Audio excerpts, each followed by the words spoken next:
big and small, are using AwareGo's human risk assessment to measure the human risk factor in cybersecurity. This interactive solution allows companies to measure employees' knowledge and behavior across threat vectors such as phishing, passwords, sensitive data, and more. After completing the assessment, CISOs can identify vulnerable departments and roles and improve internal policies or procedures. Visit securityweekly.com/AwareGo to start your free trial. Can your incident response technology collect from off-network endpoints? Xterra FTK Enterprise can. Endpoints are no longer located in a physical office, and organizations need a comprehensive investigation tool that enables holistic data collection and review. With FTK Enterprise, you can also scan for IOCs and MISP indicators. You can scan with Yara rules, and you can use integrations to trigger automatic endpoint collections. Visit securityweekly.com/Xterra for access to their white paper, Incident Response for a Remote World. Welcome back to Enterprise Security Weekly. Security Weekly is proud to partner with HackRedCon for their first annual in-person event. HackRedCon is happening at the Hyatt Regency in Louisville, Kentucky from September 7th to the 11th. As part of our partnership, Security Weekly listeners receive a 10% discount on registration. Visit securityweekly.com/HackRedCon to register now. We hope to see you there. Paul Roberts joins us today to talk about why our right to repair is critical to securing the Internet of Things. Welcome to the show, Paul. Hey, thanks so much. Great to be here. Yeah, it's great to have you on. So talk to me a little bit about what right to repair is all about. Sure. Good question to start off with. So the right to repair is a global grassroots movement to put into law what most of us have recognized and what human society has recognized for centuries, which is that if you own a thing, whether it's a tractor or a cell phone or a piece of equipment or a home appliance, that it's your property and that you have the right and, in fact, the responsibility to maintain it, service it, get it repaired, and that's part of your right as an owner. And we haven't needed a right to repair historically because it just kind of it went without saying. And frankly, manufacturers supported and agreed that owners wanted to and should be able to repair the things that they sold them. The longevity of a device was its main selling point.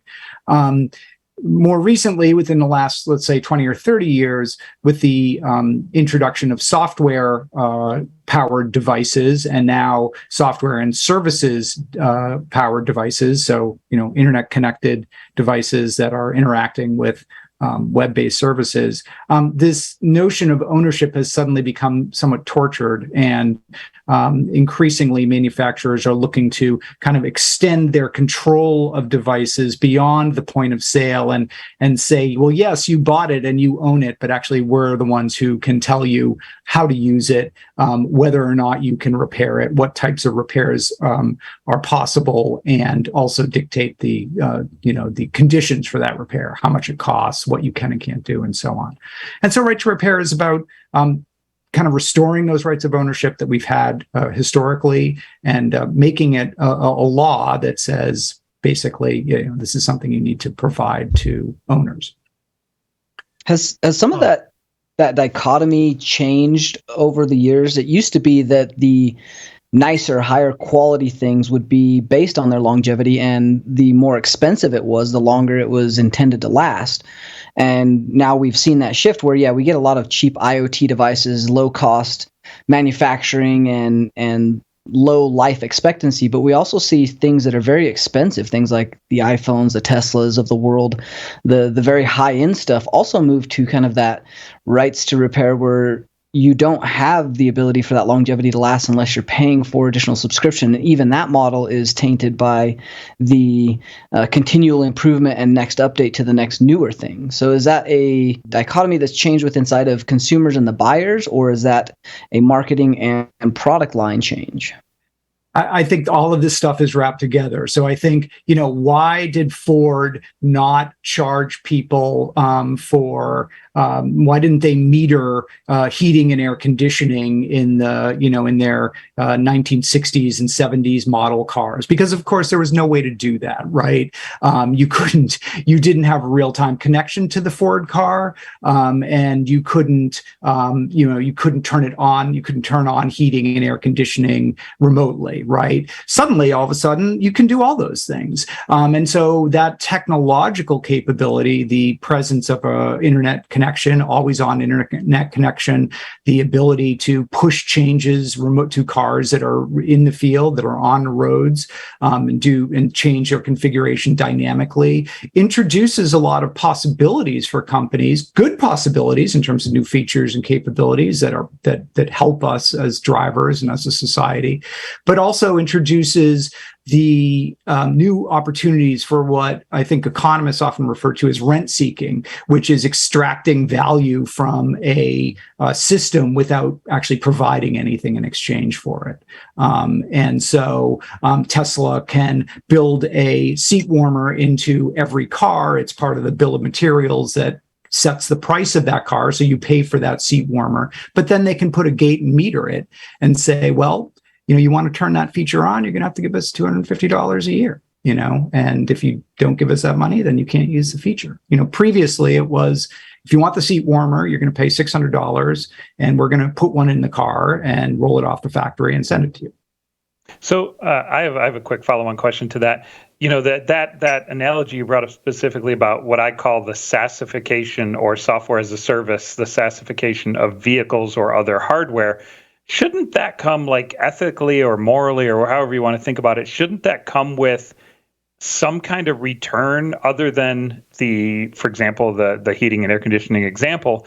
Shouldn't that come with like, okay, I'll pay a monthly fee, but if the heating and air conditioning breaks, I'm not responsible for the actual cost of that repair because I'm paying a monthly fee for the service. So that's where I think the analogy breaks down in, if we're using software as a service on the internet for something like Salesforce or whatever tool we're using on the internet, and it breaks, they are responsible for fixing it. Doesn't that not play in the physical world? Right. And this model obviously already exists in the automobile marketplace, which is the fact that you can lease a car. You don't have to buy it. And if your lease car breaks down and needs maintenance, again, not your problem. You're leasing it, you bring it to the dealership where you're leasing it from, and they do all that. That's part of what you pay for in the lease. Companies like Apple are increasingly talking about, well, maybe we're just going to lease people iPhones. We're going to get out of the selling hardware business. We're getting into leasing hardware business. From my standpoint, that's totally fine if that's a business model you want to pursue, because that creates an opportunity for another company, Fairphone or whomever, to come along, or even Samsung or Google to come along and say, well, we'll sell you the phone. But in selling it to you, we're going to give you all the rights of ownership, which includes the right to service, repair it, tweak it, mod it, put a new operating system on it if you want it, all that other stuff.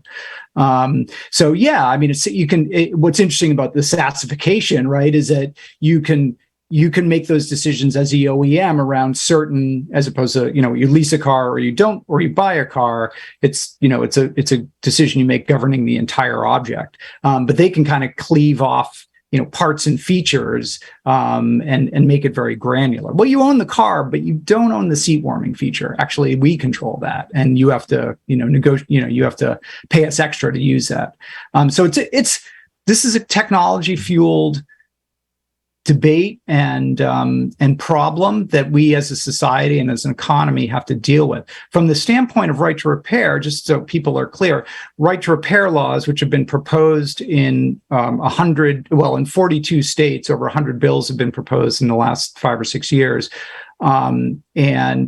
Basically, what they say is, if you make a device and you provide software, diagnostic software and information, service manuals, schematic diagrams, parts to an authorized service network, right? So you have authorized for repair people. If you have that, you need to provide that same information to the owner of the device and to their agents, which might be an independent repair shop, somebody they might choose to do the repair for them. That's really all it says. It actually doesn't say you have to make your device repairable or you have to offer repair as a service. All it says is, if you are offering repair as a service, authorized repair, you can't constrain the access to the information needed to repair it to just your business partners. Basically, you've got to give it to the owner of the device.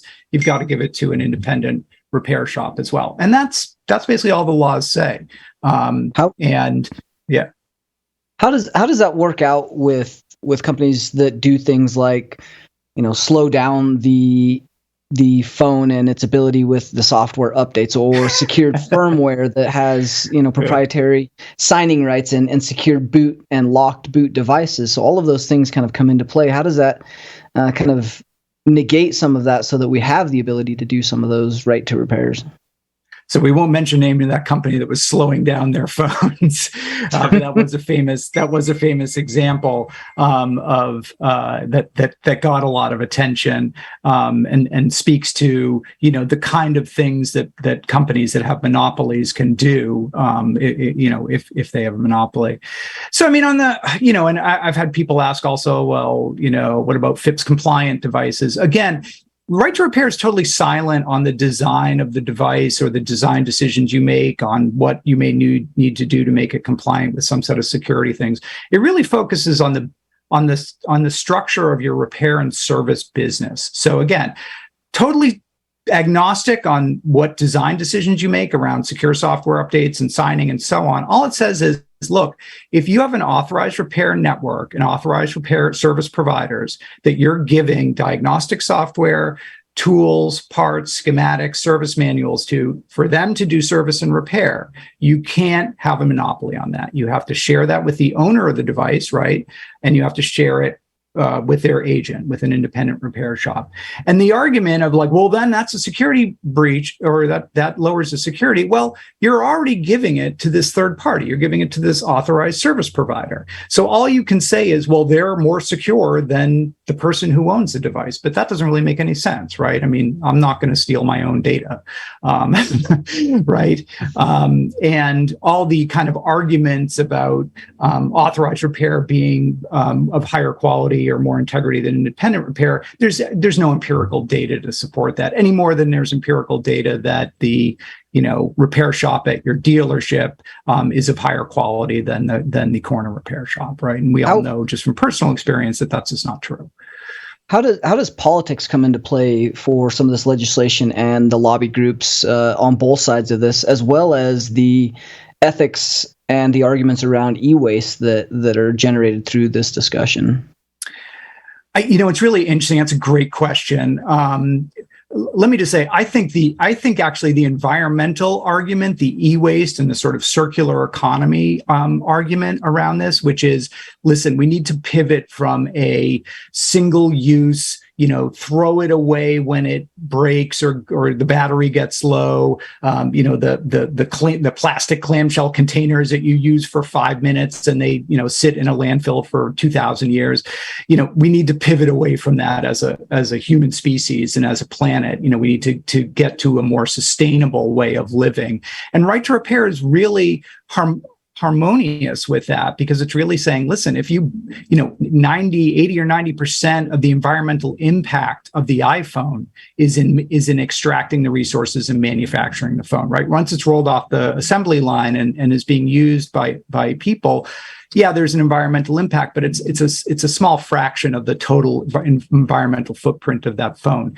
So we love iPhones. We're not going to stop making iPhones, but we really should try and extend the life of those phones. So, the first part, that argument you make about, the environmental impact, I think is actually the most salient. And I think we've seen companies like Apple and Google and Samsung really about face on some of these issues around repair and maintenance and service. And I think that's actually what's driving them more than anything, is they're hearing from, consumers, and they're probably hearing from their employees, and they're definitely hearing from regulators, like, we need to get away from this, get a new phone every 12 to 18 months and throw your old one in the landfill.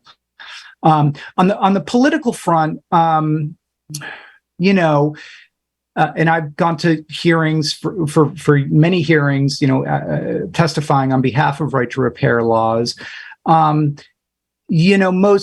lawmakers are not engineers, and they're not software engineers, they're not hardware engineers, they're English and history majors, and they so trying to kind of talk about things, some of the things that you've raised, software, over-the-air software updates. What is firmware? How do hacks of connected devices happen? What's actually the root cause of that?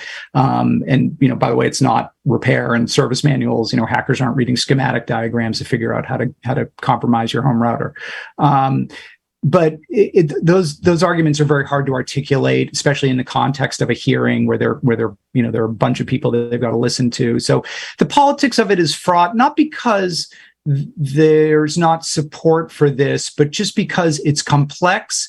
There are complex questions. There are hundreds of billions of dollars on the other side of this, on the anti-repair side, TechNet, CTA, Apple, you name it, John Deere, and their lobbyists. And for lawmakers who've got busy schedules and a lot of things to look at, often, like if there's a lot of money and lobbyists on the other side of it, that in and itself is enough for them to be like, let's shelve it. Let's do it next year. Let's do it never, and focus on the stuff that we're not going to get yelled at about.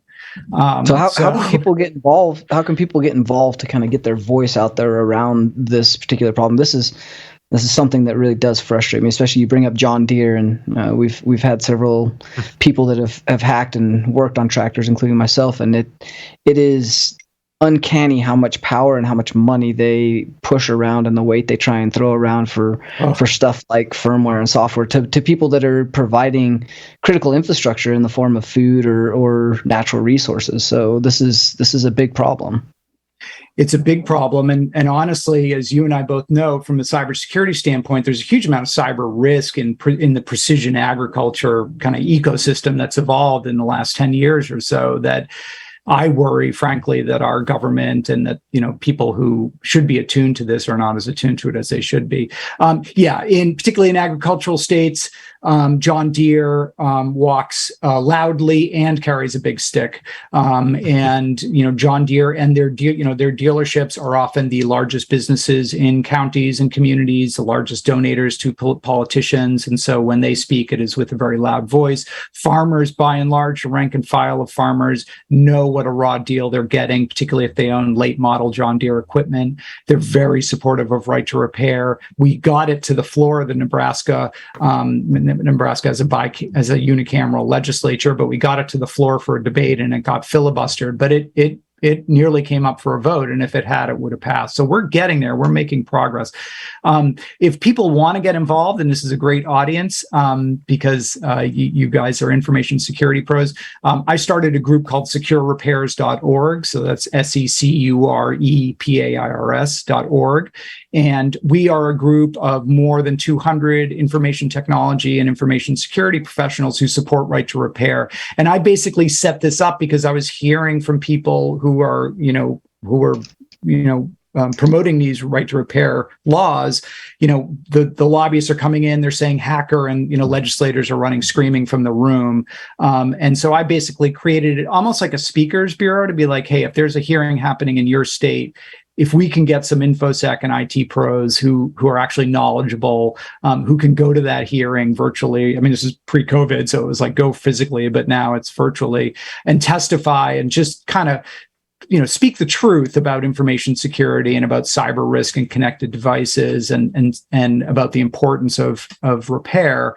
That's going to be really helpful. And it has been.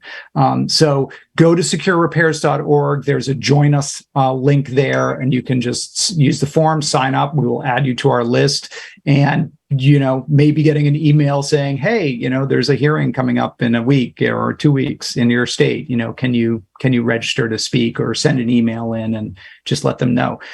Legislators really do respond to people who are constituents or people who are from their state. Like if you can testify and you're from their state, it makes a big difference to them. So. So Paul, how did you end up getting SIT codes into researching John Deere tractors? I don't know what you're talking about.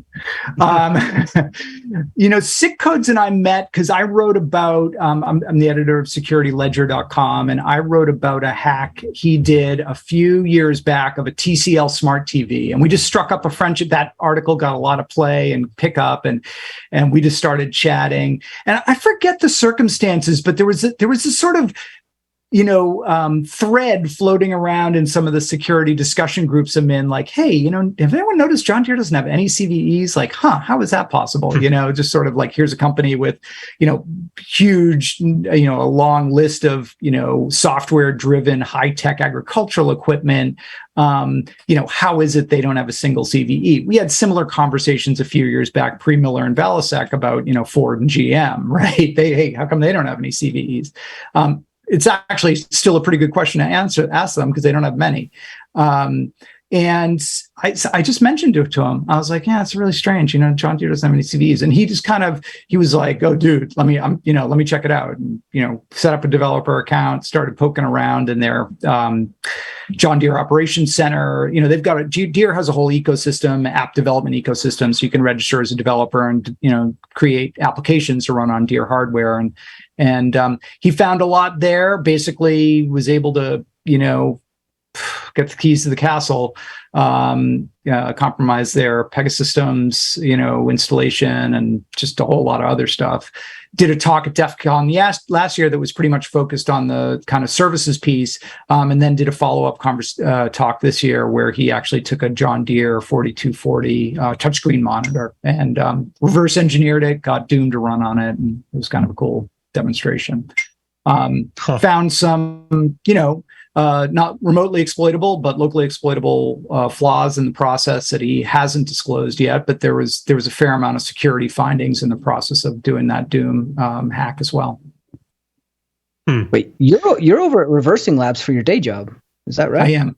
Yes, I'm the cyber content lead at Reversing Labs. I love Mario. That's amazing. That makes two of us. I just had coffee with Mario yesterday. Yeah, he's a great guy. Tell him I said hi. That's amazing. I sure will. I did. So yeah, I'm I'm cyber content lead at Reversing Labs, and secure repairs is kind of my passion. It's connected me with a really great bunch of activists and folks, business people. Kyle Wiens, who runs iFixit, who's both a very successful businessman and the kind of prime mover of the right to repair movement here and in the EU. Gay Gordon Byrne over at Repair Coalition, Nathan Proctor at US PIRG, and it's just really been a great group of people to be with. And I think it's, I got into it because, Security Ledger, when I set it up in 2012, was really focused around IoT and security. And so when I was talking to Nathan early on, I just sort of, I just had an appreciation for the underlying reality that connected device security was really, I would use a swear word, but it's not good. And that arguments about, that predicated on the notion that actually, OEMs are doing a great job, securing connected device ecosystems, if it weren't for this dastardly right to repair, just didn't really hold water with me. And I figured I, had a good network of security pros, and we could be that it was really important in this context for the security information security community to speak with one voice around this, and at least just get out there and tell the truth to legislators about the nature of IoT risk and how it's basically totally disconnected from issues of, repair and maintenance. That's awesome. Well, Paul, before we wrap up, where can people find you? Where can they read your writings on security and repair? And if they wanted to reach out to you, where could they also reach out to you on? There are so many places they can read my writing. So on repair, as I mentioned, securerepairs.org is where you should go if you want to become a part of this growing movement of IT and InfoSec professionals who support right to repair. And I would urge you to do that because we really need you. I have a Substack that is a right to repair focused Substack that's called Fight to Repair. So it's fighttorepair.substack.com. That's just like a newsletter. And I put out I work with this guy, Jack Monahan, who's my kind of co-editor, who's great. And we put out a 3 times weekly kind of roundup of right to repair news. And then we do some original reporting, and we do a podcast there as well. On the cybersecurity front, Reversing Labs is, you can read my writing at Reversing Labs blog, as well as at securityledger.com. So. Awesome. Well, Paul, thank you very much for joining us on Enterprise Security Weekly today. It's been a pleasure. Thank you for having us on and, giving voice to this issue. I think it's a super important issue for technologists and for InfoSec folks. So I'm really appreciative to you guys for taking it on. Yeah, absolutely. It definitely is a very important issue in the industry and in the world in general. So we'll be right back in a few moments with the weekly enterprise news.